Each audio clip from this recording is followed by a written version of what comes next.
Hey, Mark, good to see you. Good evening. I didn't think I would see you. Well, I am up oh, it's next week that you're not gonna see me. Oh, perfect, because I really need you this week. Yeah, you've had a week, eh? It's been a go, man. I'm just setting things up here, so I need a minute. But yeah, I'll just straight up say my body's in trauma response right now, and I think that's fair. I can't sleep, and it's been a couple pretty sleepless nights. I'm in pretty good grips with my emotions, and my reality's pretty clear. It's not like I'm uh, losing control in any way, and it's not like I'm denying my emotions at all about it either. No, but that doesn't change the fact that the body is like it doesn't care. Yeah. You can think your way through it all you want. Yep, I know that. Yeah, it's been a tough one. Just so you know, um, this time of year we start work early, so I'm once I'm done, I'm gone. Yeah, fair enough. I'm Fair enough. it won't be every week, but this week with it being cold in the Northeast, it's up at work at 4. Awesome. So, yep, Well, that's why you're the professional, man. that's why I get paid the bucks. I was still awake at 4 this morning, going, "Damn, I'm very comfortable. It'd be nice if I could sleep." You know, I occasionally I sleep very well usually. Not that I'm in a trauma response, but uh somebody like especially when I was working at Oven Grid and I would be working nights and then after a night shift it'd get light out and I'd have a hard time falling asleep. Well, somebody pointed out to me, well, at least you're laying down, and resting. Yeah, Because I would have a tendency to get on my phone and kind of scroll around, try to sleep again, but they pointed out to me like, no, if you're just laying there resting, it's that's better than more nothing. useful. Yeah, yeah, It's like you got to conserve your energy as best you can. Although I yes. hit that point this afternoon where I realized I'm not going to lay down. I went and set up my drum kit for the first time in months. I put a hole in the bass drum skin, right? And, um,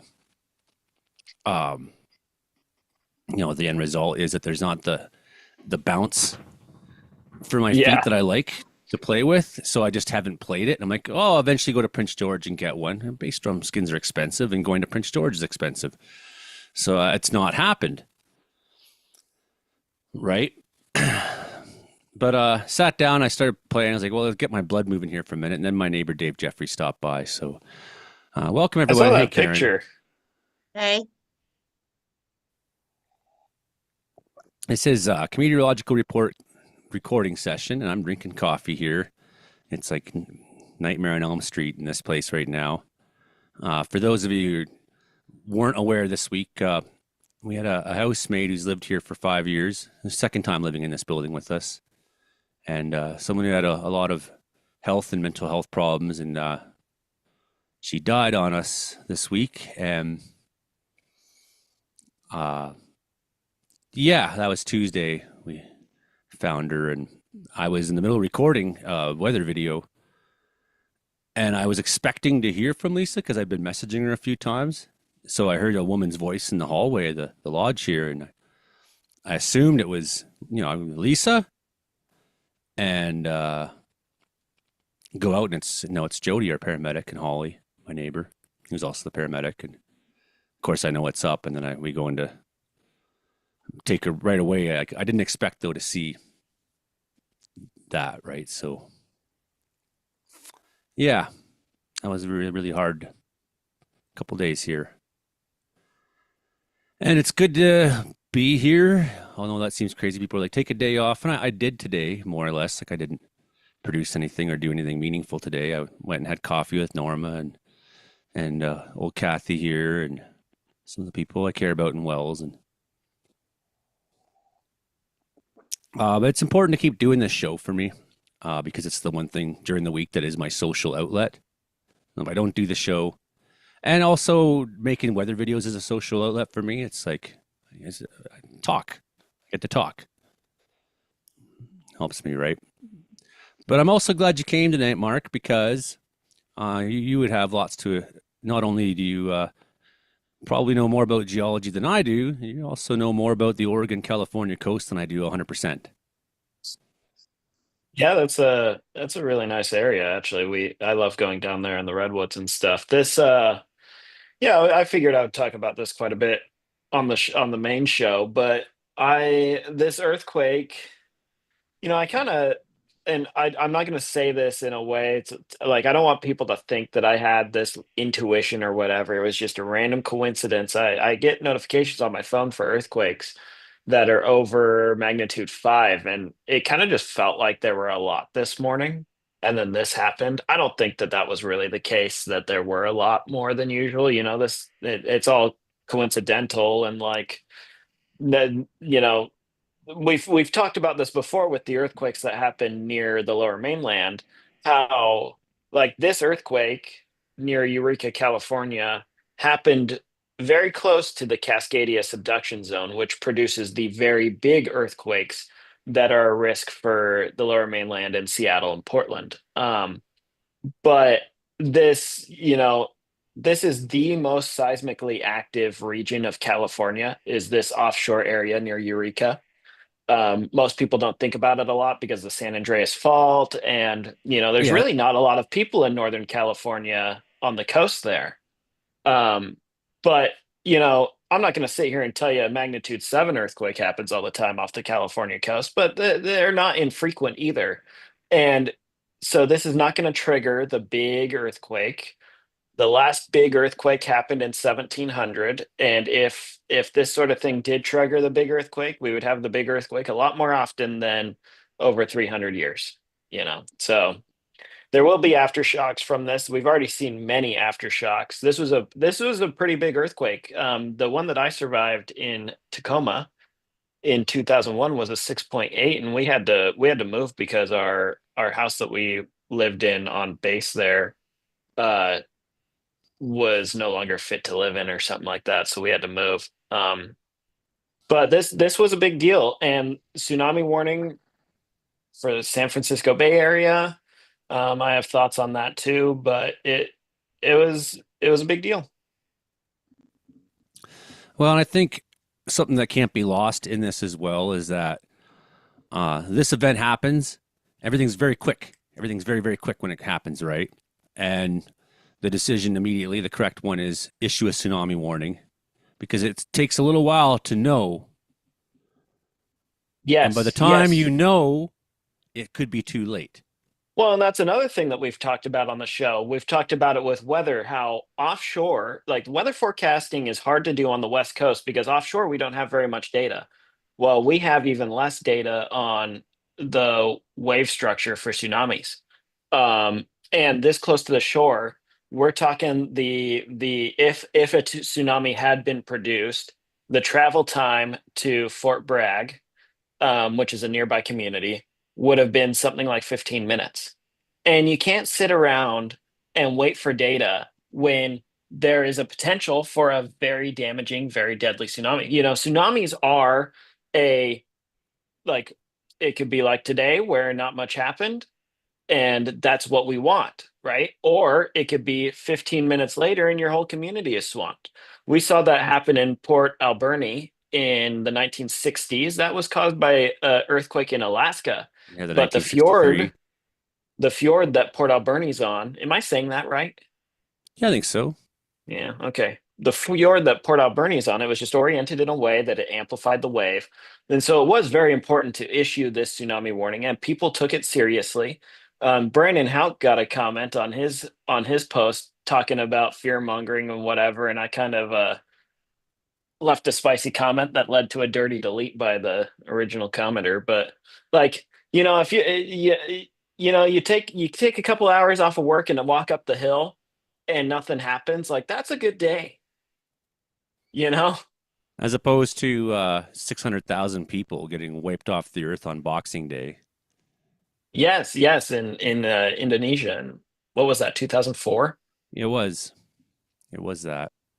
Hey, Brandon, how good to see you, buddy. Good evening. Only weather stories in Western Canada right now. So we got new system coming in. If we'll have time to look at that here in a second, new system coming in to BC, and that's our first warning already for 20, 30 centimeters. I think we might see more of that this next coming couple days, right? Um, Here's some of our big stories. Well, first of Godzilla's going on out here. Oh yes.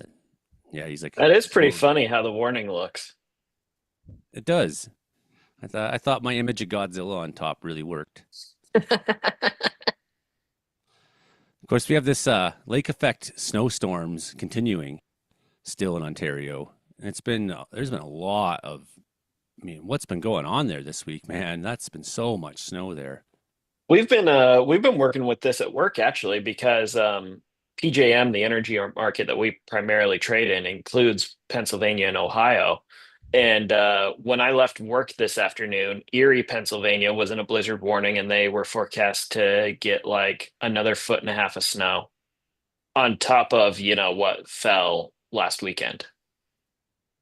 Winter storm warnings all for the Maritimes, and not really for Frankie though, eh? Not for Frankie. He's in that Yeah. yellow, isn't he? He's a little No. east of he was in the red he was in the wind warning earlier. Oh, I see. Okay. Ended for now. Looks like all that fun wind's going into Newfoundland tonight. 120k in St. John. So that'll be after midnight tonight. So that'll be wicked. Wicked, wicked. Those overnight big winds are the most dangerous too. Oh yeah. Yeah. Well, yeah, you're driving around, and all of a sudden there's a tree on the road or a telephone pole or Or you're asleep and a tree falls on you. Oh yeah. true. Are there Yeah, many trees in Newfoundland? There's a that's few all trees. Newfoundland is. A lot of That's all. trees. Yeah, just pretty much that's what they got. Some lakes too. I forgot. Yeah, we got some lakes. So there's our Godzilla storm over there right now, and there's our Alaska Gulf of Alaska low, like we see so often. And I think what we're getting a lot of this weekend, guys, is this garbage here trailing into BC, eh? Oh yeah. Yeah, it will Gonna be a cause a low nice end atmospheric river. yeah. Yeah, pretty. Get a nice little schnook out of it for Saturday, and then Sunday get a little blast of snow. It'll be fun. Yeah, nice warm up for everybody this week. That was pretty enjoyable. No, no. It's been horrible. No, Cold, rain. yeah, it's wow. What is it right now? Point 0.2 Celsius up here high in the mountains right now. It's perfect. It's Five perfect. down here. It can be like that all winter. And it snow a lot too. That's fine. Let's see what I'll be working with next week. Are you ready for this? You ready for this? Let's see. Tuesday when I am in Haiti. 27 Ah. with a low of 25. Ah, Really sucks to be you. Yeah. And then I think so we're going on a cruise, and the next day we'll be in the Dominican Republic, and I think it might thunder on us. Oh, that'll be fun. I know. I get both. I get the beach day in Haiti, 27, and then the overlords at Apple don't think it's gonna thunder on Wednesday, but in Dominican Republic, but looked like it might when I was looking at the model yesterday. the fun isn't going to stop in the east there, is it? Next week, Oh. another big time round for them. I think this may be the last one though for them for a while. This one and the next week. After Yeah, that, with it a little looks bit of like the pattern switches seas- back to very active for us and very inactive for them. Yeah, Oh. he's got a big bunch of H's there for happy. I'm happy to take the L. There we go. Back into storms for BC. Yeah, So a let's couple rounds. go. Look at this guy. Come on, let's have Oh, that that happen. Let's have look some of at this. well, this one kind of just parks offshore. That's nice. Oh yeah, come on, send it. Big blue H coming down from the north there. Ooh Yeah, boy. that's the thing. It seems like there's a lot more H than there is P. I want the precept, Well, man. well, you guys know this especially that once that cold pool sets up in northern Alberta, it's pretty hard to penetrate that. Yeah, Oh yeah. that's not too bad. Into next Look week. at Oh all look no, at that look at that no, red down there in Haiti. that's bullshit. Look at this. Yeah, it's a great temperature to like go to What a water totally temps fucking 28? destroyed country. Yeah, yeah, I know. I kind of we picked this cruise because we like to visit new countries every year. The only year we haven't done it is 2020. Just sail away And from the poverty there. the port that we're going to in Haiti is not even like real Haiti because it's a privately owned like armed guards and stuff like this.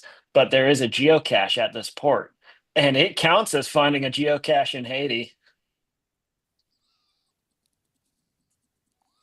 There was some cold moments there through December.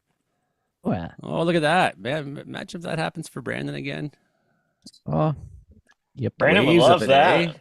Oh, Just that's some nice cold getting into the Northeast there. That's going to be some more early mornings for me. just waves, weird waves, eh? We'll see. We'll see. Yeah. Well, there's It's nothing weird about it. The atmosphere is a fluid. well, These waves happen. weird, weird waves. Weird, weird waves. Here's what's going on in Ontario right now. Still, and look how that lake effect snow sets up. Isn't that cool? It hasn't showed up yet. Oh, there we are. Ah, there Oh, you right are. over Okay. London. Yeah, they've It's been just getting like slammed today. just picks up right here and just off it goes. And Yep. that's you could say that's the edge of the radar. No, the edge of the radar is up here. The edge of the radar is up here. But you go somewhere else and look, and you can see that the same thing is happening here, Um, but it's not picking it pick up up, here because there's none. well, and lake effect snow is very shallow. It does, because the Earth is not flat. And if you're mad about that, then, you know, leave. I don't care. Drink Um, another beer. right. The world is not flat. And so the radar beam goes out in a straight line. How can I show this? Okay, the radar beam goes out in a straight line like this. But from the perspective of the radar side, it goes down like this. And so the radar beam gets higher above the ground the further you are from the radar site. Lake effect snow is water evaporates from the warm lake compared to the very cold temperatures above it. But it doesn't have to reach very high to form snow. And so, we're talking these clouds are only, I don't know, 10,000 feet or so. And the radar just can't see very far at 10,000 feet. And so it doesn't pull it up very far. But what was interesting there, and you don't have to go back, but off of is that Lake Huron there on the east side of Michigan? Uh, Yes. so off of Lake Huron, that's going into London, but that lake effect snow band is big enough to go over Lake Erie, pick up even more moisture, and then dump on Pennsylvania too. Yeah, there's a special weather statement in Ohio right now to prove your point. So, which is basically Pennsylvania. Yeah. And there you go. Same thing And you happened. I got can't, your there you go. You can't see the snow near Erie, but it is dumping in Erie, Oh yeah. Pennsylvania tonight. I've noticed that with the some of the maritime radar beams as well. Sometimes you can't even see the bands of snow, and then you look at Right. webcams and boom, there's big, Oh, big well, this time one, snow. what is this, Buffalo? That picks it up pretty well. yeah. But if you zoom out so that you can see the radar site in Buffalo, and then on the top right, click, no, go right. Yeah, I was just showing you the radar site. Oh, yeah. Click to the right of the pen, that one. Yeah, you want distance? Yeah. And then click on the radar site. So if you Click on that, it'll show the radar site as a blue dot. No, Mhm. not that one. Not that one. Click the Oh yeah, distance one. Click the blue dot and then drag out to yeah. Erie. I've done all this many times. You could just tell me to get a measurement from the radar to Erie. Man, I don't know. You said you're going through trauma. I'm going to explain everything to you. Fair enough. To the audience, though, it's true. It's obvious to me, may not be obvious to them. But Right, yeah. I'm like, So what's that he trying said, to get me to do? I'm like, oh, you want a distance? 2.5 kilometers is the height there. So that's about 8,500 feet or something like that. So In elevation change, yeah. yeah. Excellent. Yeah, okay, 8 minutes till Frankie gets here. Okay, perfect. Let's see what else I got here. I got a couple things. I forgot to share this on the Blue Sky, so I better do that right now. Pick up some viewers there. And wow, it's everyone in America is well, let's see. Let's have a look at this. Get some responses here from everybody on the panel. Picked up quite a few new followers today on Blue Sky, posting about the tsunami warning. Oh yes.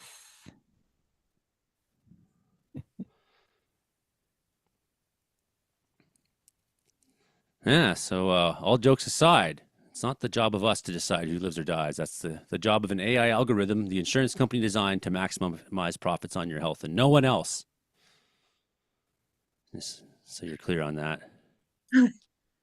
And this guy, he voted against a GST rebate I could have really used this Christmas.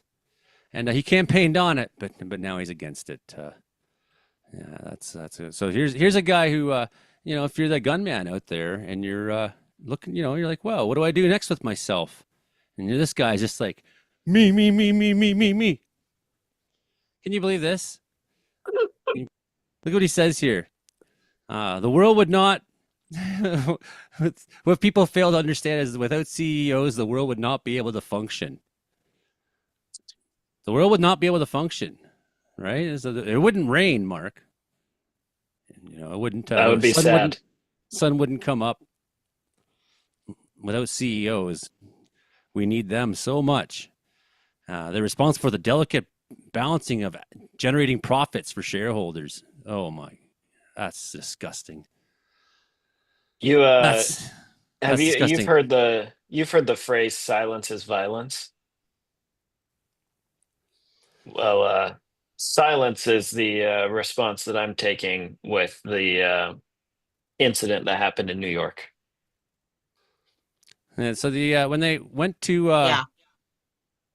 vote down a GST rebate that a poor family like me could use, they were actually some of the conservative MPs arrived drunk, and they screamed and disrupted proceedings. This is a matter of public record, and in most workplaces, showing up intoxicated is grounds for dismissal. But not in Parliament. That's an old Canadian tradition, especially amongst the Conservative Party, going back to Sir John A. himself being so belligerently wasted all the time. So there's a brand new fossil discovery in northern BC, 95 million years old, and we can beat that. That's not 95 million That's years old. cool. That's nothing. Look at it. It's like you can't even fucking tell. Come on, guys. Call that That's a fossil.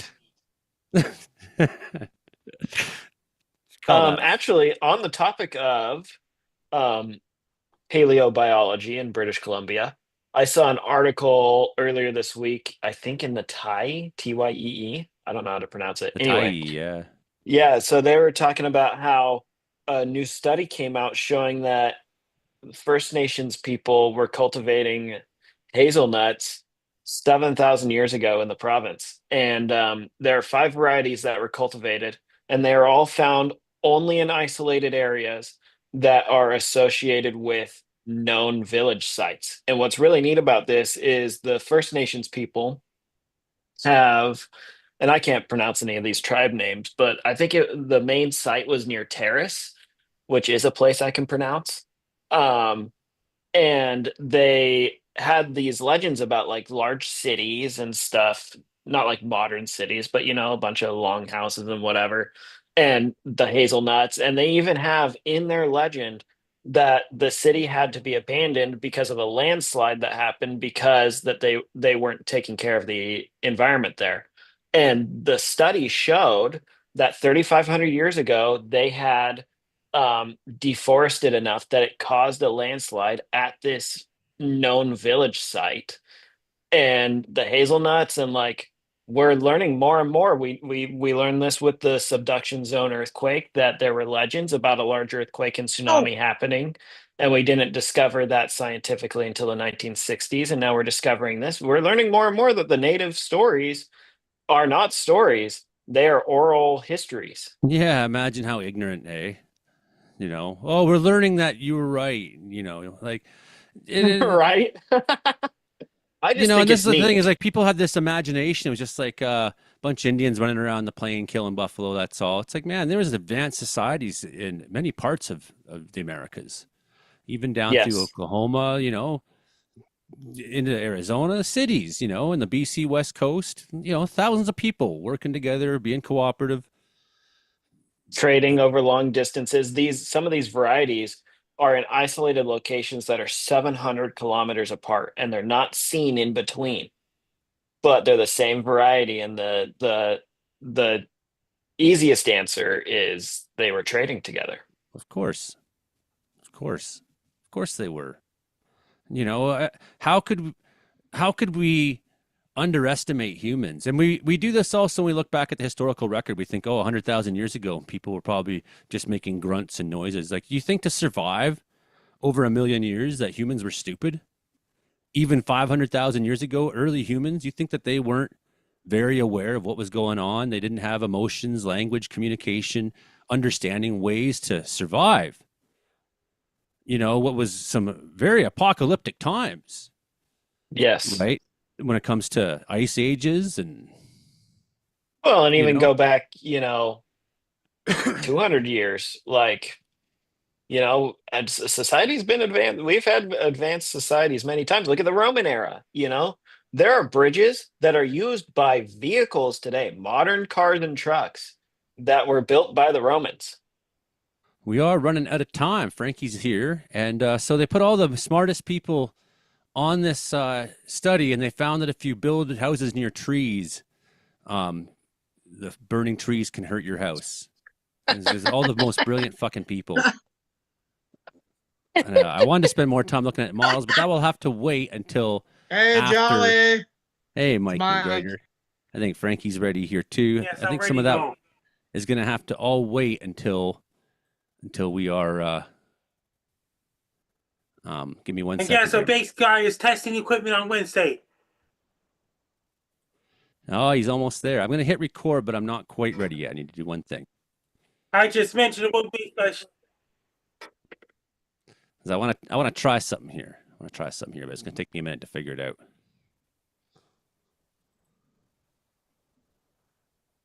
Oh boy, yeah. There we go. Show sound clips. Watch this. We've never done this before, so I want to try this. Okay, are you ready for the show, Frankie? Yes, I'm ready for show. I'm ready for the show. Are you ready for the show, Brand? Yeah. All right, let's roll the Go. washboard, Hank.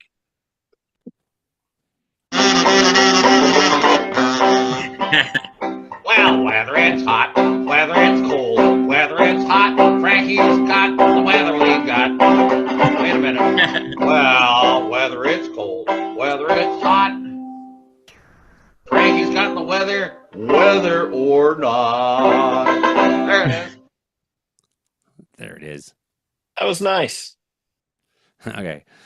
Hello, Prince George. Hello, Winnipeg. Hello, Kamloops, and viewers all across BC on Rogers Television. This is the Comedeorological Report. I am Joey Only, your host up here in Wells, British Columbia, 3,935 feet above sea level. This is your show about how much the weather sucks in Canada. Comedy plus meteorology equals Comedeorology. Today's top stories are Godzilla is attacking the East Coast this weekend, new storm coming into BC, and tsunami warning was a dud today, but it's still important we paid attention.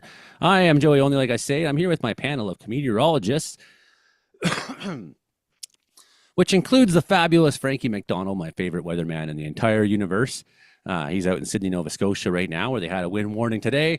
And we got with us also on the panel, longtime co-host Brandon Houck out there in Brooks, Alberta. And we got Mark Ingalls, meteorologist down there in Surrey, BC. Karen Richards from the Prince George area, who's part of our Interior Weather and Wilderness Watchers group we run on Facebook, and Mike McGregor from the Weather Center of Manitoba out there in Manitoba, where they got some nice weather. And also his partner Justin right now, he's out tonight, and he's caught up with the holiday train, and we got some video from him on that tonight in the show. Then on But December the 18th, he'll be on Kinsicum podcast.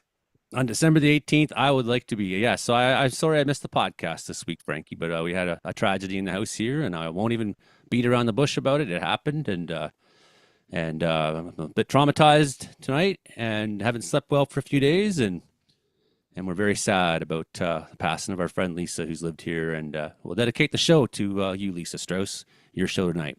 Okay, now for the world's worst weather, Frankie. Here's Frankie McDonald. How's it going so far, buddy? I'm doing great so far. Weather. It was high winds and heavy rain earlier in Sydney, Nova Scotia a couple hours ago. It was really high winds in Sydney, Nova Scotia, with heavy rain in the forecast, and snow in New Brunswick and Montreal. They're bringing a lot of snow squalls in Quebec and Southern Ontario, and they're bringing lots of snow squalls in Erie, Pennsylvania, and things like this.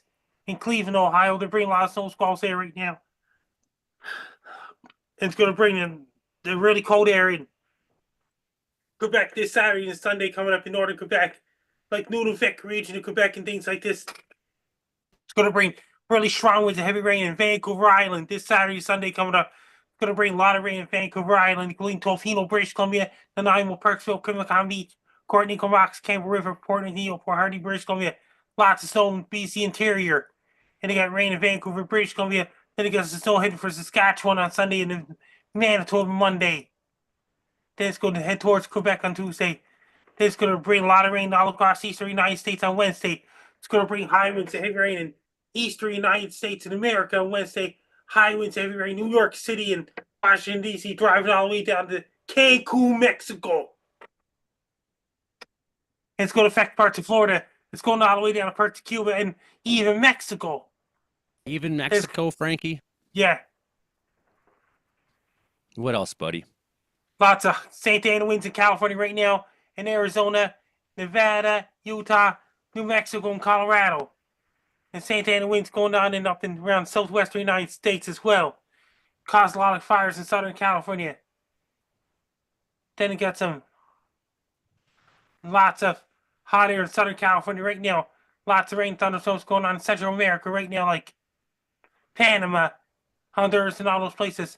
Mexico and Guatemala and Costa Rica during the dry season. And El Salvador's in dry season as well. As of right now.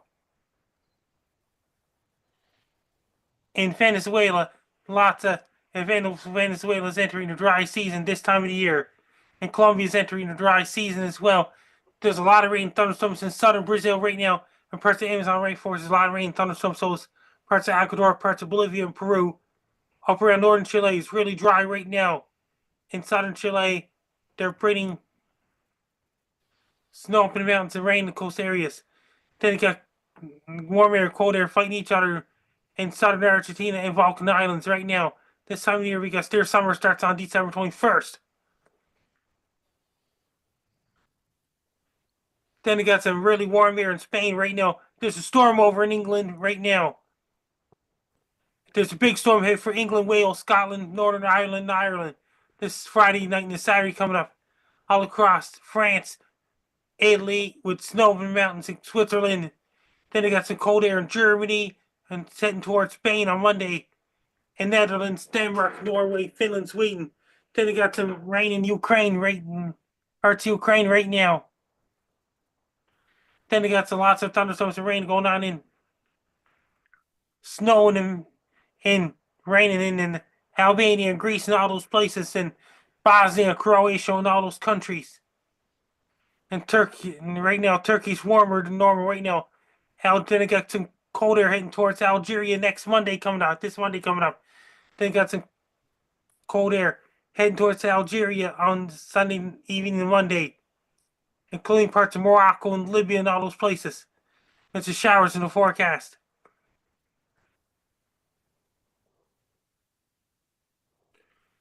and weather all across Western Pacific, like lots of cold air in Sapporo, Japan. It got cold air in Tokyo, Japan, Kyoto, Japan, with snow in the forecast coming off the coast of northern Japan. It's really cold in South Korea, North Korea, Vladivostok, Russia. It's so cold in Siberia right now. There's blizzard conditions possible this weekend coming up in southern Siberia. It's really cold in Mongolia right now. Then it got some cold air in Beijing, China, northeastern China right now. It's drier than normal in southern China, so it's Hong Kong. A lot of rain and thunderstorms in Indonesia right now. Thailand, Cambodia, Vietnam, Laos during the dry season. With bit of showers in the forecast. A lot of rain and thunderstorms going on Papua New Guinea and Indonesia right now. Parts of Philippines, Singapore, Malaysia right now. Not much rain going on in India because they're in a dry season. Pretty much Sri Lanka's pretty much entering dry season gradually. And it's going to turn wet again. Lots of dry weather in Nepal, Tibet, Pakistan, Afghanistan, Iran, Iraq, Syria, and the Middle East. Saudi Arabia, United Arab Emirates, and all those places. Nigeria, Ghana, they're in a dry season right now. Lots of rain in southern Congo and Tanzania, including Mozambique and Angola. Lots of rain, thunderstorms going on right now. It's really hot outside in South Africa, Botswana, and Angola right now. It's really humid in Mozambique, Madagascar, Mauritius Islands, in Africa right now. Down in Southwest Pacific, lots of rain, thunderstorms going on in northern Australia.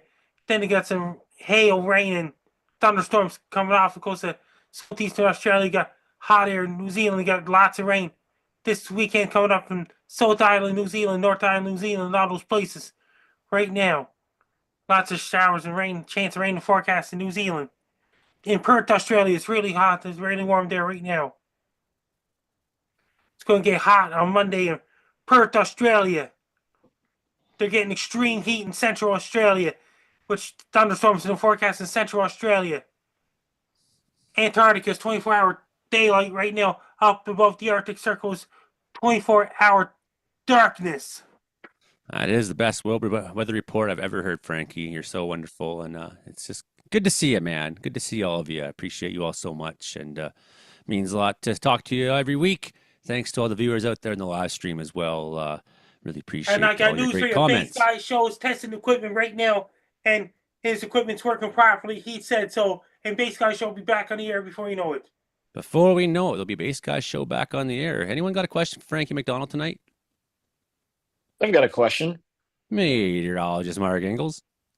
Frankie, good evening. What is your favorite kind of cheese? Shredded pizza, shredded Saputo mozzarella cheese, and put on pizza. Nice. What about I get a question for you, Frankie. what about blue cheese, Frankie? There's no blue cheese. Doesn't know blue cheese. What about you, Mike?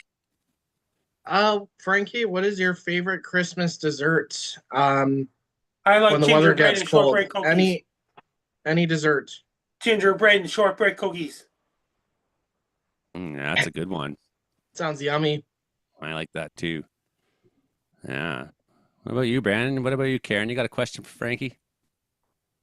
Well, Frankie, do you have 24 gift bags in your house right now? I don't have 24 gift bags. Yeah, man does not have 24 gift bags. Karen, you got a question for Frankie before we go on to the next thing? I don't right now. And Karen, what's the question? How's the weather in Prince George?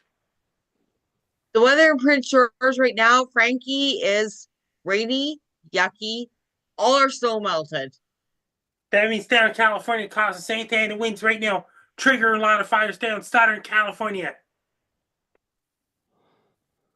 Okay, I got What? something. I got something for you here. Now I realize I got your video. I know Kelly's watching right now. I got your video, Kelly, but unfortunately we can't use it for Rogers TV because they won't let us use any image that isn't our own during the show, right? So we can't use like a website. We can't. They don't want anything because it's public access TV, and we do not want to spend money on lawyers for any reason whatsoever. So just no image that you don't create. So that's but we do have this. So I'm sorry about that this week. That means we do have that means the show had TV commercials. That means that they had to split the shows in half for the commercials on their own way.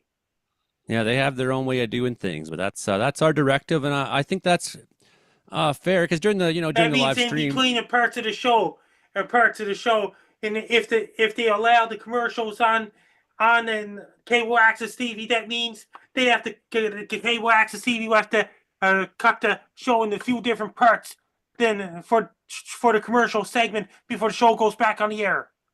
but we can show it on the live stream after we're done, and we do have this from Justin Ortle right now, who's in Manitoba. Hey, Joey and the gang, this is Justin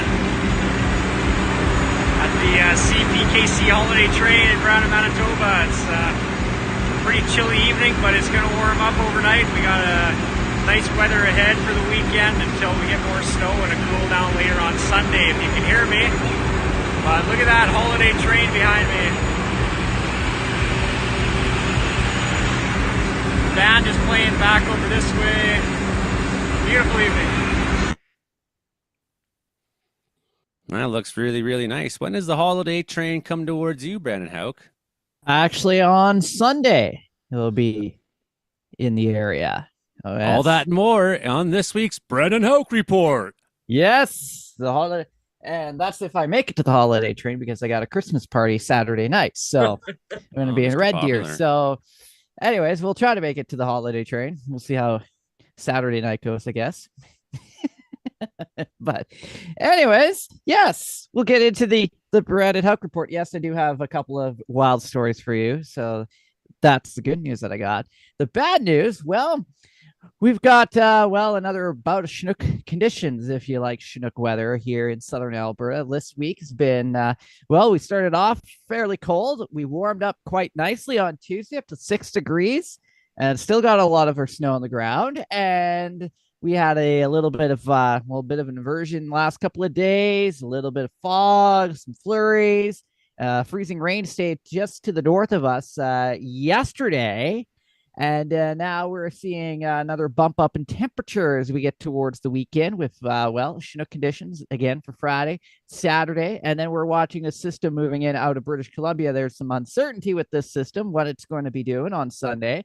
It could bring us a pretty good bout of snow Sunday morning and cause winds to gusts of 60 to 70 kilometers an hour and could be near whiteout conditions, or it will move off to Saskatchewan instead and drop 10 to 20 centimeters of snow from a swath from Edmonton over towards southern Manitoba by the end of the weekend there. So we'll be watching this system very closely and as it moves its way towards the United States. Now, we also have next week where we're going to start off on the cool side with temperatures that right around the average mark at least, and then just a tad below it as we go into the beginning of next week there. So that is what we are going to continue to follow for you very closely. But other than that, pretty quiet, typical December winter-like conditions here in the prairie provinces to start off next week. So I could talk about the story of the woman who decided to drop turkeys out of an airplane and onto her neighborhood in Alaska last week during their Thanksgiving there.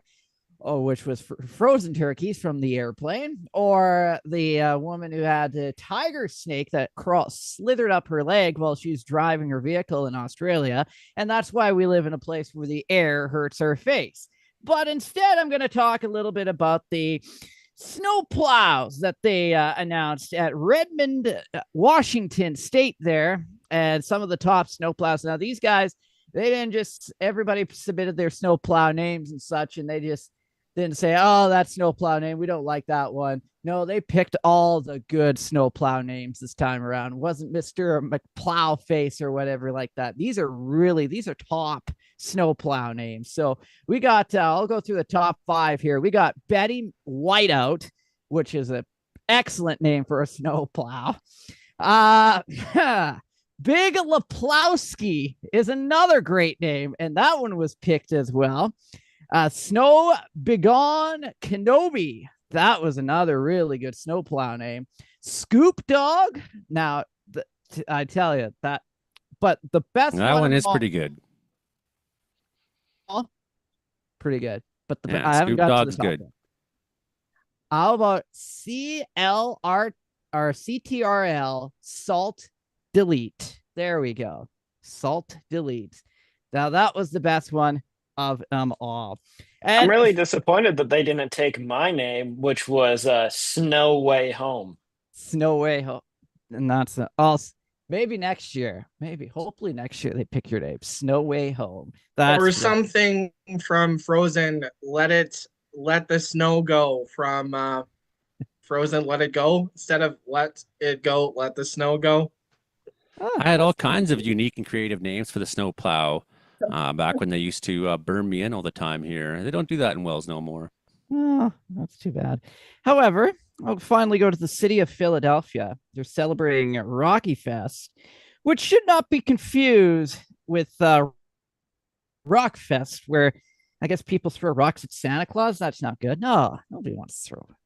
Don't do that. No, Not that's if how you you end want. up on the naughty list. Not if you want anything for Christmas. Not if you want anything for Christmas. The Brandon Hauk report. That's pretty good. Good job, Brandon. Good job. We'll move on to unless there's any questions for Brandon, we'll move on to meteorologist Mark Engels. And Mark, being a former American, was suggested this week by Donald that Canada would make a great 51st state, which is evidence I'd like to point to why gun control is a failed policy in Canada. No comment. Okay, Mark. So what do you got for us on BC weather? And what do you got for us on tsunami story? Well, first, actually, I wanna take the baton from Brandon. Washington Department of Transportation actually owns M60 Patton tank.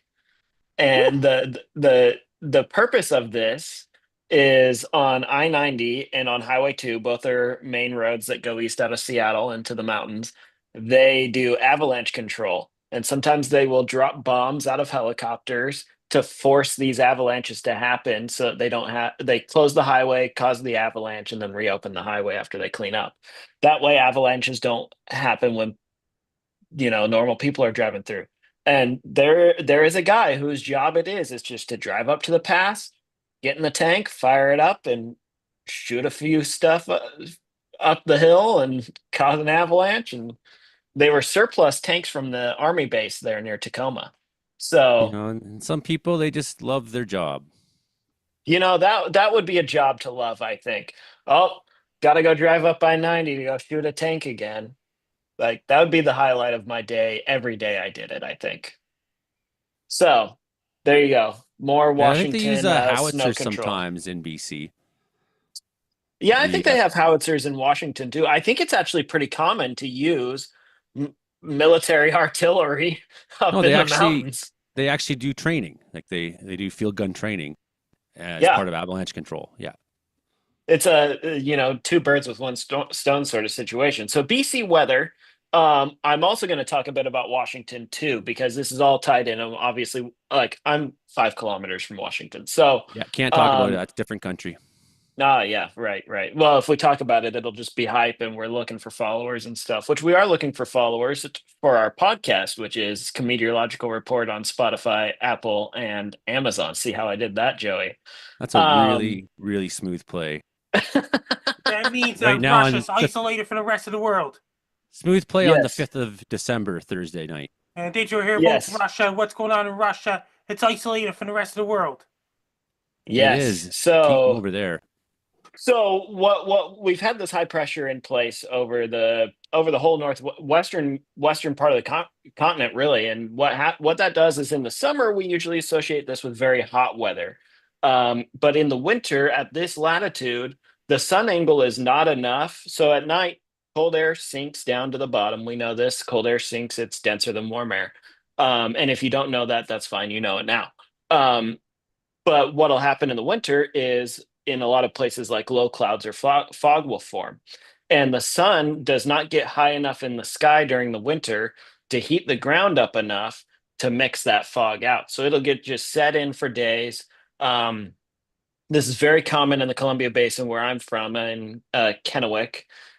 Spokane, on very inversion-y type days, it'll go up to Spokane, down to Bend, Oregon, and up into the Okanagan. And so this is tied together because a lot of those canyons in the Okanagan drain to either the Columbia River or tributaries of the Columbia. Well, similarly, the cold pool extends up those valleys. Imagine a lake of cold air.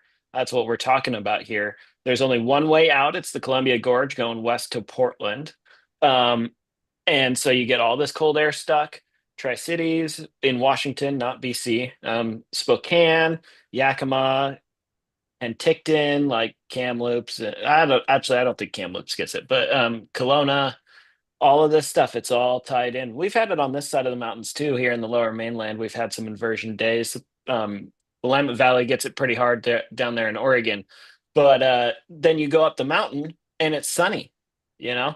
So you'll be socked in fog and cold, and we'll just use Kennewick as an example because I'm from there. Socked in fog and cold, somewhere between -1 and +1 Celsius, and then you go up the mountain and it's sunny and like 15 sometimes because that cold air is stuck and it can't get mixed out. We do Well, have a I weather benefit from that system. often up here, right? Like, Yeah. and during, as the coldest snaps, often it'll be like, I've seen it be down to 43 and 44 in Quesnel, and we're like at 38 and 37 here, which, is still extremely cold. And then, we see that when it's 30 sometimes as well. It's like 25 here and it's 31, 32 in Quesnel, right? All that cold air sinks on down, and we get the benefit up here in the mountains once in a while. And Kelly was even asking, Kelly Green was this week, well, how it's -10 here, but it's freezing rain. But it's that same sort of thing you're talking about too, where that warm air comes and sits on top. It moves on him. It doesn't dislodge that cold. It just moves on over top, and then it's rain. It's got to go through that cold, and then it becomes Yes. freezing rain. Or Yes, you get that's the exactly inversion in right. the fog. And this is very common in Kennewick and Spokane and Penticton and all these places that are sucked in fog this evening on, like you said, Thursday, December 5. These are the freezing rain prone areas. We do have a weather system coming in this weekend. We'll have a short-lived, not exceptional atmospheric river aimed at southwest part of the province. That's also going to dump a bunch of snow up by where you're at, Joey. Um, and that should dislodge a lot of this cold air that's stuck in the valleys and basins. We may see some resurgence early next week, but I think for the second half of December, we're probably heading back into an active weather pattern for the western part of the continent. For the last few weeks, it's been focused more on the Great Lakes and the Maritimes and northeastern U.S., and I think we're going to switch that back. This is pretty common. When we're active, they're usually not, and when they're active, we're usually not. So the more exciting thing, though, was there was an earthquake today in California, and Yeah, I was I going to ask you will. about this, and it really showed why it was a big tsunami warning, and it really showed why you really should just ignore warnings most of the time because they really don't mean anything. Yeah, and if I have the same response to the people who are flat earthers that we were talking about in the pre-show. If that's what you believe, then like this isn't the show for you. Um, but this is relevant to Canada, and I'll explain a little bit later. So, some background: there was a 7.0 earthquake near Eureka, California. This is several hundred kilometers north of San Francisco. A 7.0. This is the most seismically active region of California. It's near where the Pacific Plate, the Juan de Fuca Plate, and the North American Plate come together. So it's a triple point, and then that boundary along the out goes out into the ocean with the two oceanic plates, and along that it's very shaky, just all the time. There was an earthquake, I think, last year that was pretty damaging in that same area. This one caused a bit of damage. I haven't heard of any injuries or deaths, which is good. But a tsunami warning was issued by the Tsunami Warning Center in Alaska. And it was issued for basically just south of the Bay Area, up probably about a third of the way up the Oregon coast. This is a very large area, and of course, the Bay Area is very populated, something like 10 million people. Um, and so tsunami sirens are going off. Most people took very reasonable precautions, got away from the water. Boaters took their vessels out into open water so they're not smashing around on the coast. Luckily, there was no tsunami with this event, but that so it was a false alarm. Like It was a false alarm. That happens. But would you rather, you know, take a few hours off of work and go take your boat out into the open ocean, or take a few hours off of work and go hike up the hill for a couple hours, or decide every single one's a false alarm and never listen to it, and then one day it's not, and you get smashed by a wave, and everyone you love dies because you didn't pay attention. Like, this is, I say it kind of in jest, but this is the reality of tsunamis. 9 times out of 10, when you see a tsunami warning, if you're on the coast and you see a tsunami warning, odds are really good that it's not going to do anything to you. But that one time, it will kill everyone you love. Like, this is just how it is, and that's why we don't mess around. Also, with where this earthquake was, for cities like Fort Bragg and Eureka, there was 15 minutes. Okay, we've talked about it on the show before how it's hard to forecast weather in the western part of the continent because we don't have much weather data offshore. Well, that's the same thing with the earthquakes too, and the waves. The same buoys that we use for weather data we use to see if there's tsunamis coming, and there just are not very many of them. So by the time we know whether one's happening or not, well, it's probably would have already hit Eureka, Fort Bragg, Crescent City. Probably not San Francisco at that distance, but you get the idea. And so we just don't mess around with it. There were some problems that happened with today, and I think today was a really good opportunity for the Weather Service to make some changes. And this is where it's relevant for British Columbia. The National Weather Service in the US operates 2 tsunami warning centers. One of them is in Alaska, and that covers Alaska, Washington, Oregon, California, but it also covers BC, Canada. I don't know what the full relationship there is, but the Alaska Warning Center also has responsibility for Canada. So we're relying on these guys who get it wrong all the time, you're saying? Yes, right, that's right. So, and you can't see Joey's smug face now because he's not talking and he's not up on the screen, but he has a smug face. I must always look serious on the camera. So there's 2 centers. The one in Alaska also covers British Columbia. It also covers the maritime provinces because while they are rare, they do happen, in the Atlantic. It's an ocean with volcanoes and stuff. So, and then the other one's in Hawaii, and the Hawaii Warning Center covers U.S. interests in the Pacific, meaning Hawaii and Guam and American Samoa and some of those other territories. And By they also interest, you mean the U.S. empire? Well, yeah, if there was oil out there, we would have just said that. But yes, the empire off in the Pacific, the Hawaii office covers that. They also fill an advisory role for like those smaller nations that are out in the Pacific, also Chile and other countries. Well, at 10:44. The Alaska office the earthquake happened. And then right after that, the Alaska office issued the tsunami warning for Northern California and Southern Oregon.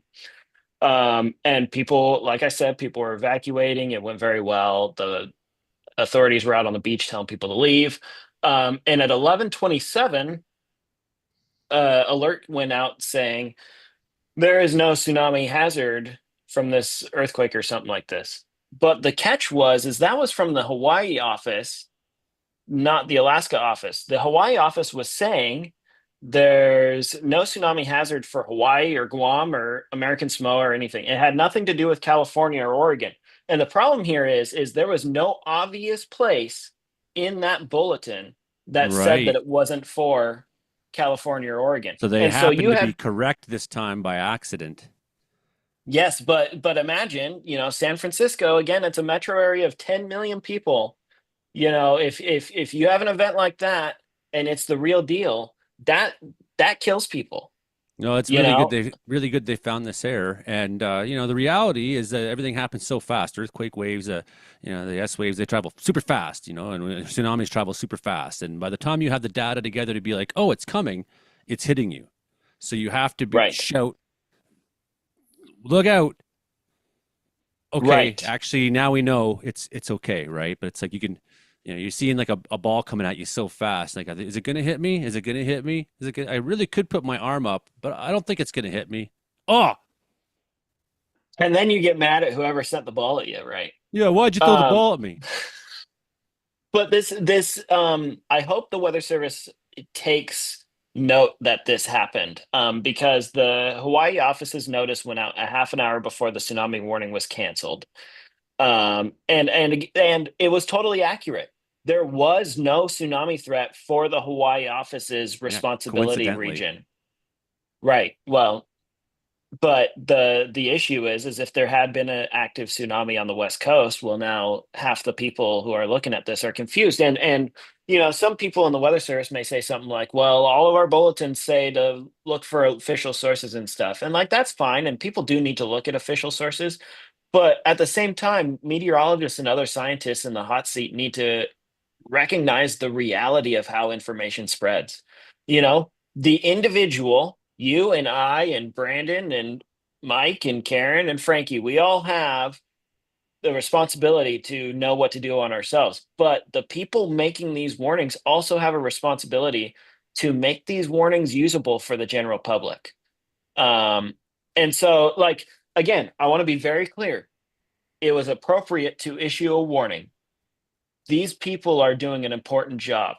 The alert from Hawaii was accurate, but it needs to be more clear. And so this is a really good opportunity to improve that, and I hope that they do. We have Shelley in the chat mentioning the different fault types that are offshore, and I do want to cover that a little bit. The reason why tsunamis aren't as big of a deal from the kind of earthquake that happened today versus the big one that we will eventually get along the Pacific Northwest coast is because those two plates that ruptured today are sliding horizontally against each other. And so that was mostly a horizontal movement that happened on the seafloor. It doesn't displace a lot of water. The tsunami risk from that largely comes from if a landslide were to happen, either onshore into the water or underwater. In both cases, again, we wouldn't really have the data on that until it was too late. Whereas the really big one, that's going to cause a large vertical displacement and it will displace a lot of water and it will be very problematic. So the main story for the general public is, if you see a tsunami warning, follow the instructions. The worst thing that could happen if it's wrong is you miss a few hours of work. Yeah, The worst thing that could happen if it's right and you take it to be a false alarm is, you know, you're not here to enjoy the next day. yeah, and Like make sure this you is follow the this is the instructions. reality. Make sure you follow the instructions. Your phone dings emergency alert, and you're like, "Oh, emergency alert! What am I supposed to do? I think I'm supposed to go underground right now." No, no, wrong, wrong. Make sure you follow the instructions. This is not a tornado; it's a tsunami. And I thought Yes. the post of the day was on Portland Weather Uncensored. You said it's funny how many Mets are suddenly tsunami and earthquake specialists.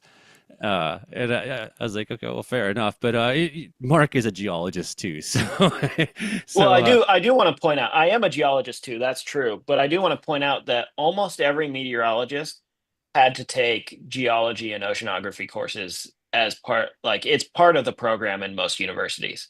yeah, Not earth science. necessarily as much as I took, but it is part of the program. And so also in most television stations, the meteorologist is kind of just the resident scientist in general. And so they do have that responsibility from their employer. And so they do usually know a thing or two. But yeah, they are most meteorologists aren't geologists. I am, but I'm not like a very good geologist. I've never worked as a geologist, but I do have that background. I saw Mike had a question. Yeah, I went into this website, volcano like earthquake database, and apparently there are like five other earthquakes that have occurred in Manitoba and like the western Manitoba Sask Manitoba border. Uh, July 3rd, April 2010, October 2022, August 2019, and then there's magnitude 2, magnitude 3.6 by Beset. Yeah. Um, are those because of the mines that are in the areas or the fracking? I don't know enough about I don't know enough about that, but I will say what I can say is earthquakes happen everywhere. They are far more common on the edges of the tectonic plates, and Manitoba is not on the edge of a tectonic plate. But also, like, Manitoba is on the Canadian Shield, which you could visualize as a big sheet of peanut brittle, right? It's not very ductile. It breaks, and there are fault planes all throughout because it's just hard rock. And so earthquakes do happen. Fracking and mining do increase the rate of earthquakes. This has happened significantly in Oklahoma and Texas, and I think it's happened in Alberta too. So that's obviously possible, but what I don't know the economics there. I will say in Wisconsin recently there was a what's called an ice quake. I haven't read super much on this one specifically, but what'll happen is as the ground freezes up, it creates small shallow earthquakes that are able to be felt in a small area. Obviously, the one that you said that was in July, that's not going to be an ice quake. But yeah, earthquakes do happen. If there is fracking in Manitoba, then that's probably a good indicator of what happened. But I don't know off the top of my head. I don't think there's much for fracking in Manitoba. No, the Canadian Shield's not much for natural gas. But as you go to the lower areas, maybe into the plains area, you might come into some chance of that. But no, the shield itself is quite, and that's the same in Ontario too. Any oil reserves in Ontario are like the London, Ontario, Sarnia. That's why it was such an industrial base out there. I want to mention that though, because there is a gold mine at Bassett, and that's probably why I'm seeing the earthquakes there. The residents are probably just registering them when they're digging for gold. So, the underground blasting, absolutely, can sometimes, because the Canadian Shield is a solid rock. It's not like here in Wells, it's very philitic rock. It's very a lot of stratigraphy. It's like a shock absorbing system. You can have a blast go off underground here, and you might not notice, right? Whereas that's another really good point. The Canadian Shield being like just pure granite, for the most part, right? So. But that's also why, because all this oil and natural gas and fracking is the fossil deposits of dead plants and crap that's been smashed down and metamorphosed into the resources that we use for fuel.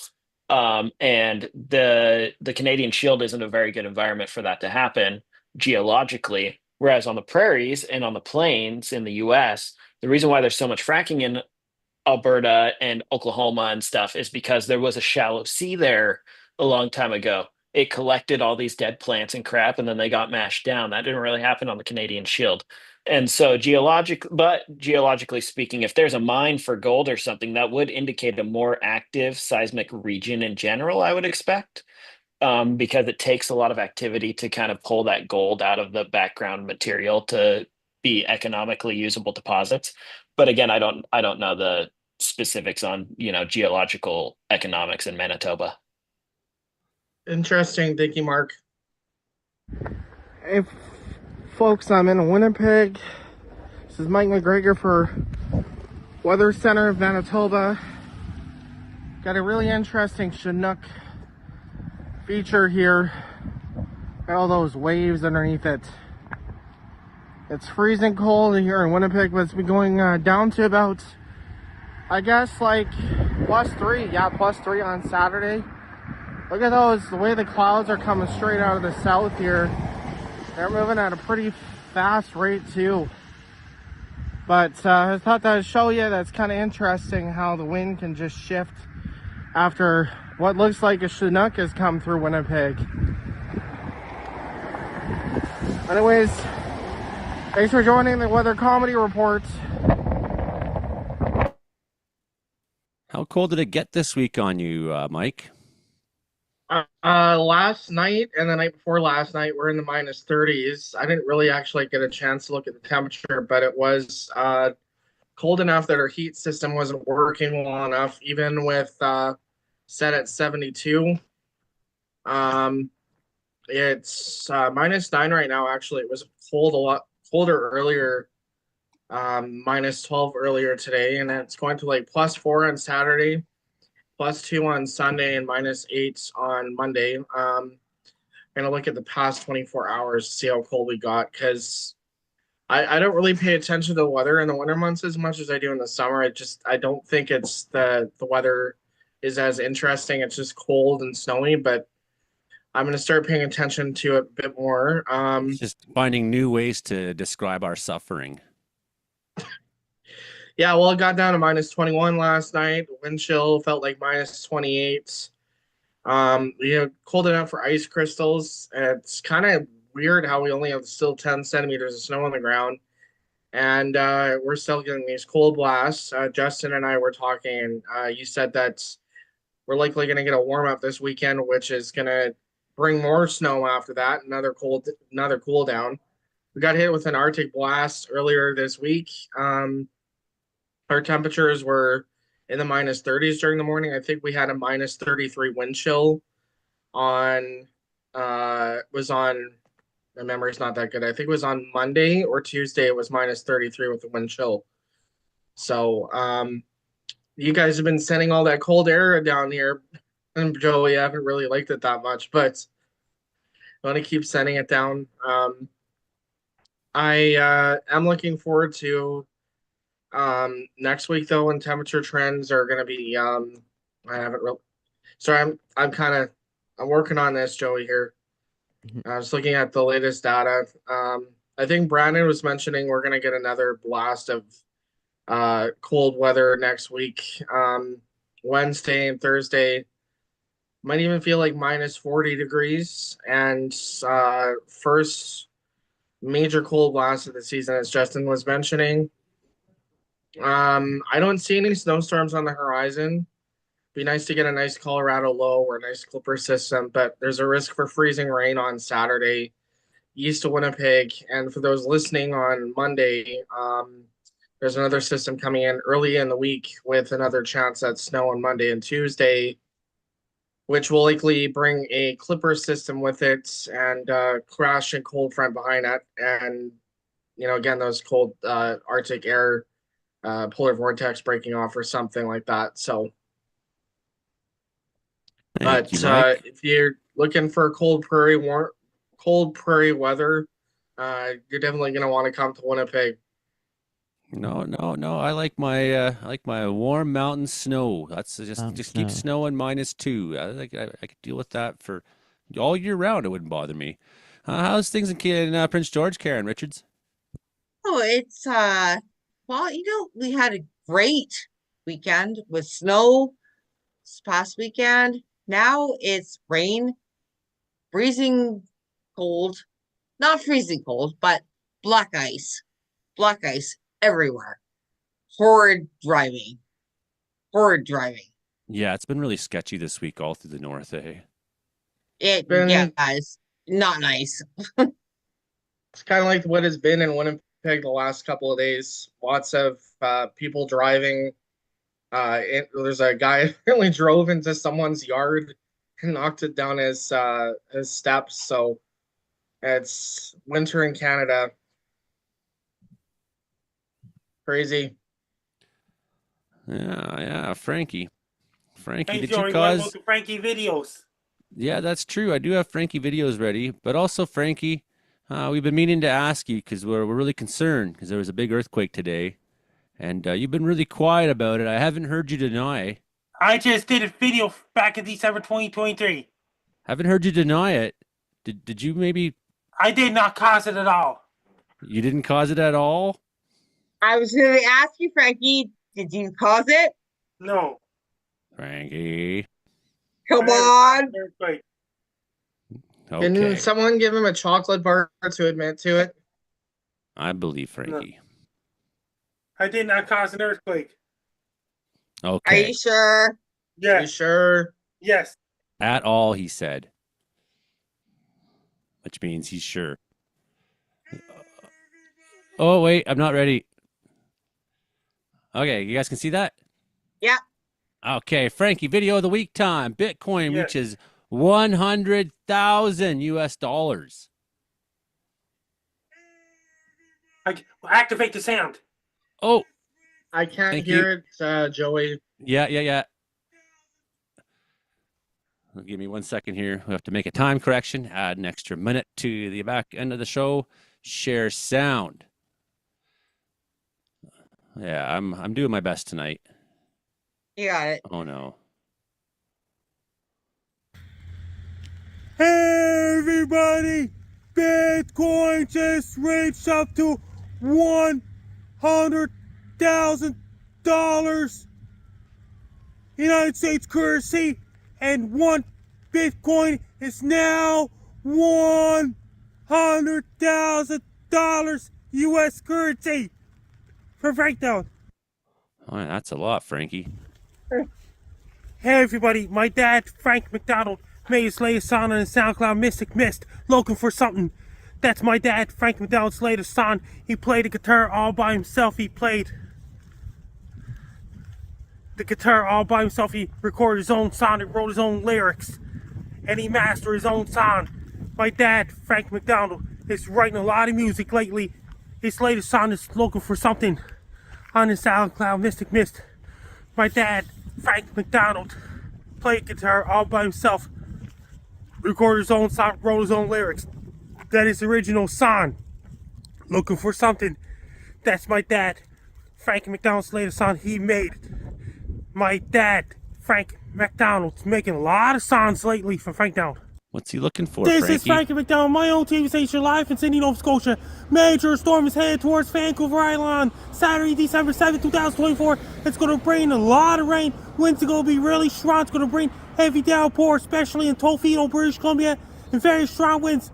And will cause big waves crashing on beach and shores of west coast of Vancouver Island, especially in Tofino, British Columbia. It's going to bring a lot of wind and rain.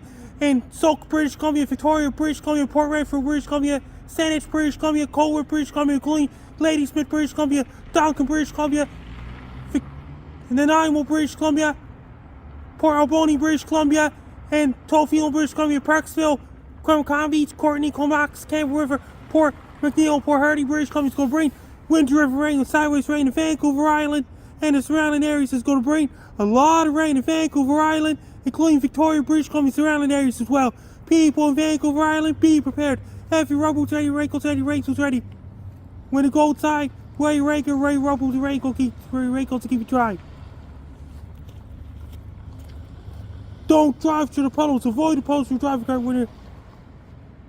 Don't walk to the puddles either. And stay away from the beaches and don't go near shores of Vancouver Island, especially in Victoria, British Columbia, and surrounding areas as well, especially on the west coast of Vancouver Island. It's going to bring heavy downpours with windy conditions as well. If you have anybody living in Vancouver Island, be prepared for heavy rain and really strong winds on Saturday, December 7, 2024. Take care, stay safe, but don't get caught in heavy rain. Stay dry and be safe. Yeah, you got to avoid the puddles altogether. Hey everybody, it's Frankie Down. Here's an update on Bass Guy Show. You gotta click tip Bass Guy on www.bassguyshow.com. Click tip to tip money to Bass Guy Show. And Bass Guy Show will be back on the air before you know it. And here's a latest update on Bass Guy Show. If you want to get the Bass Guy Show back on the air, go to www.bassguyshow.com and click tip to Bass Guy so to get us a lot of his equipment and fixing guitars and bass guitars and things like this. So the Bass Guy Show will be back on the air. And he got hit Bass by Guy Hurricane Show Debbie. means the bass is the guy playing the bass guitar and the guy is the guy running the show. Bass Guy Show will be back on the air before you know it. If you want to get the Bass Guy Show back on the air, go to www.bassguyshow, click tip Bass Guy. So the Bass Guy Show will be back on the air. And Bass Guy Show is a great show. I'm on Bass Guy Show every Friday night at 10 p.m. Atlantic, 9 p.m. Eastern. Bass Guy Show will be back on the air before you know it. To all listeners to the Bass Guy Show, including Kajen, including Patrick Mac's Guide Universe, Julie for Indonesia, Stefan for Slovakia, Sock Cop, Lynn from Texas, Deborah, Christine from Miami, Florida, and Bunny Crusher, to all listeners to the Bass Guy Show.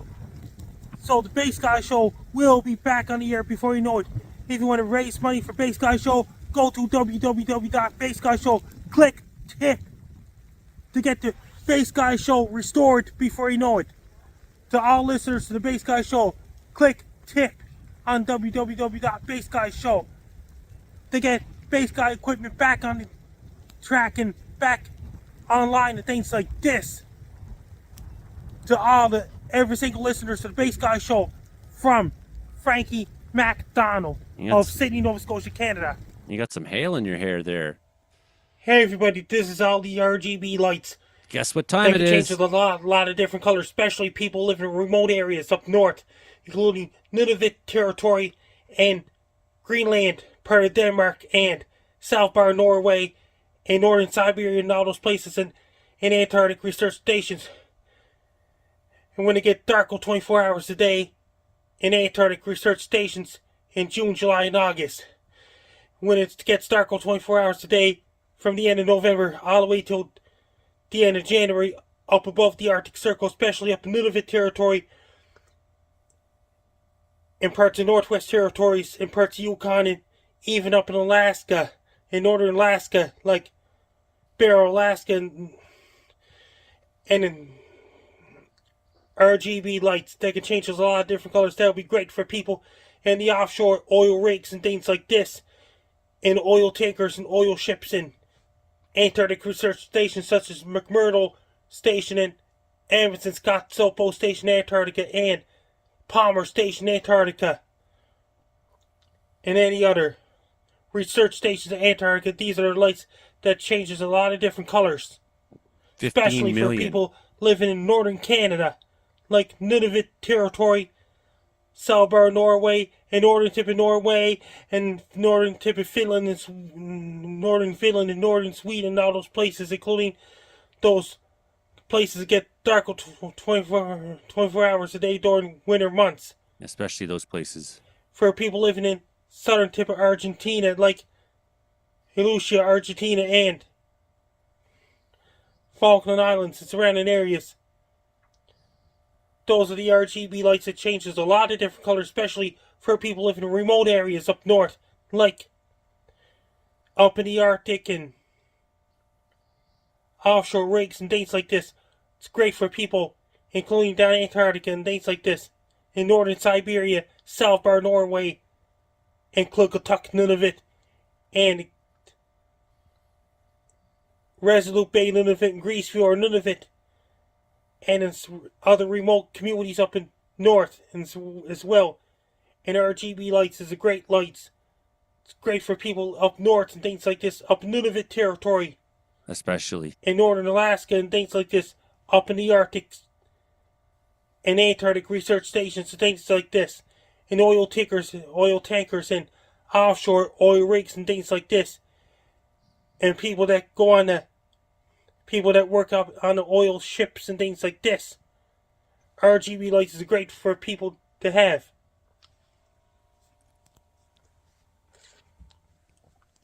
Those are the RGB lights. That's your face is blue, Frankie. Look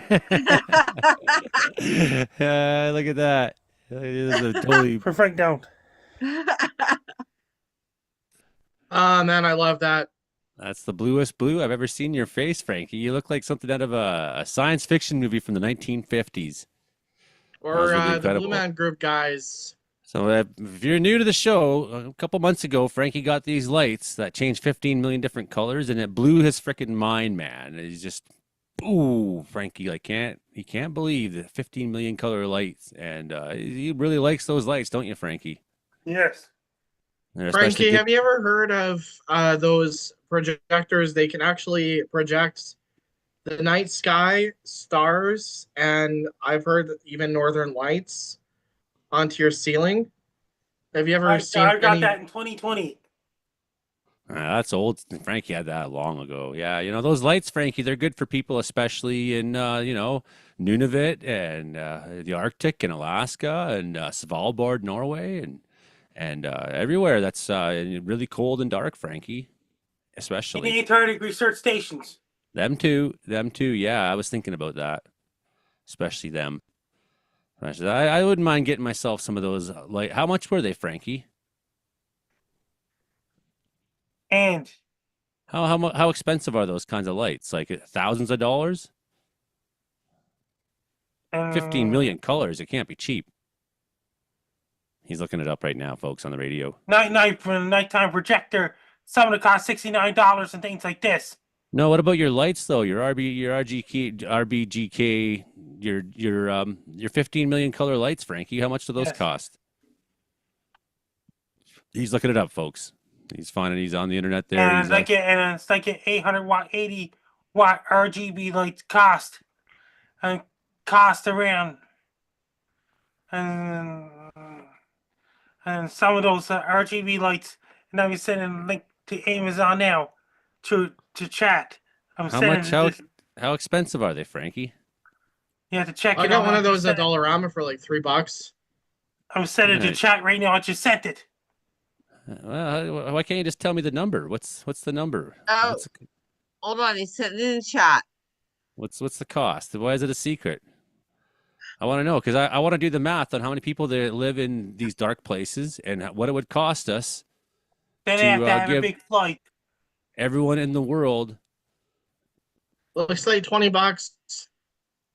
Yeah, I don't know. These aren't the ones I'm looking at. These are all strings of No. light, Frankie. I want to know what your light costs, like what you have in your house. One of them, one day 800 watt ones. How Yeah, much it's does like- it cost? And nearly. This is like $50. And then 800, around 839, $89 for two packet 800 watt lights.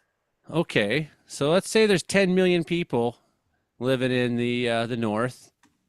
In places like this, like in Nunavut and Russia and Svalbard, Norway, Frankie, and Alaska, even people in Antarctica.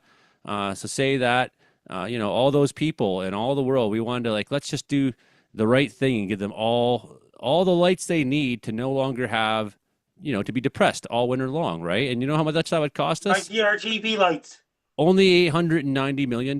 We could solve midwinter depression, everybody, for just $890 million. So make sure you give to the show here because we are raising $890 million to try to give lights to everybody and especially in Svalbard, Norway, and Nunavut, especially in Churchill, Manitoba, and places like that.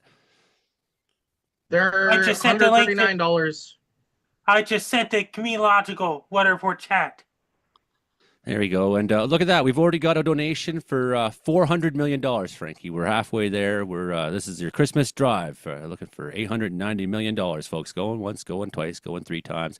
It's been quite a show this week. Yeah, it's thanks for hanging with me. I haven't slept in a couple days, really. I tried. I mean, I'm okay, but my friend And bass died. guy shows fixing the guitar still, testing his equipment yesterday. My friend who has lived in the building here died this week, and it wasn't a fun experience to see her like that and to go through that and feel bad for her. And it's just, I'm doing okay, but my body still is like trauma response. If you want to follow me on social media, my thread is at FrankieMacD984. My blue sky is at Frankie MacD. My ex formerly Twitter's at Frankie MacD. My link tree is Frankie MacDonald. My Facebook is Frankie MacDonald. My Instagram is Frankie MacD984. My TikTok is FrankDonald984. My Clapper is FrankDonald984. My Twitch is FrankDonald984. My Snapchat is FrankMC21. My YouTube channel stocks moves. My link is Frank MacDonald. Best luck to you. I'm Frank Donald. Yours is a Comedeorological weather report every Thursday night at 7 p.m. Pacific, 9 p.m. Atlantic. Yeah, that's right. You've been hearing us on C4 88.7 Prince George, CKUW 95.9 Winnipeg, CFBX 92.5 Kamloops, and Rogers Television across BC. And if you can hear us out there, if the radio waves go to that part of the ethereal world of nature, if you're out there listening, Lisa, this show is for you. I'll be thinking about you for a long time. The building won't be the same without her here. And yeah, it's been a tough week, but it's been good to at least come back and see my friends here in the report. And it's what I look forward to every week. It's I wouldn't talk to other humans much if I didn't have this show every week. So that's why I first put the whole thing together. It's like I just need to talk. I need to do something. I need to get out there and start talking. Michael McGregor sent the link to the LED RGB lights, and I just sent the on RGB lights, the link to RGB lights to Meteorological chat as well. We just need $890 million, folks, and we can give lights to everybody in Svalbard, Norway, and even Finland, too. Even Finland. No one thinks about Finland, but we do here at the report. We want to make sure that they have lights that can change 15 million different colors there in Finland. So send your donations Greenland, too. Send your donations to Joey Only, care of Wells, BC, $890 million. And make sure you write on it. Make sure you write on it that it's for the lights for all the people of the world. Because if you don't, I might forget, and I'll be like, "Oh yeah, $890 million. That's right on." That's what I needed. And then before you know it, people are like, "Hey, did you spend that $890 million? That was for for everybody in the north to have lights." The last word goes to you this week, Mike. Can we get a fundraiser going? Like a legit fundraiser? I think that would be awesome to have Like- something like that for the Weather Comedy Report. Like for me, That's Well, a great idea. To support everyone Yeah, here that is to a get through the great winter idea. months. Or for a McDonald's outing for Christmas for all of us. Yeah, I wish. Yeah, someday we will. Someday we'll sell this show to I don't know, CNN or something. That'll be That's us. the show. That's the show. We'll see you on CNN next time, everybody. I'm Joey Love Only. you, Frankie. Bye, Frankie. Good night, buddy. Bye, I'm gonna Frankie. call the live stream early and just say I'm done tonight, folks. I'm going to bed. Good to see you all. Love and rage, and next week on the show. And stay tuned. Stay tuned. Good night, everybody. Night.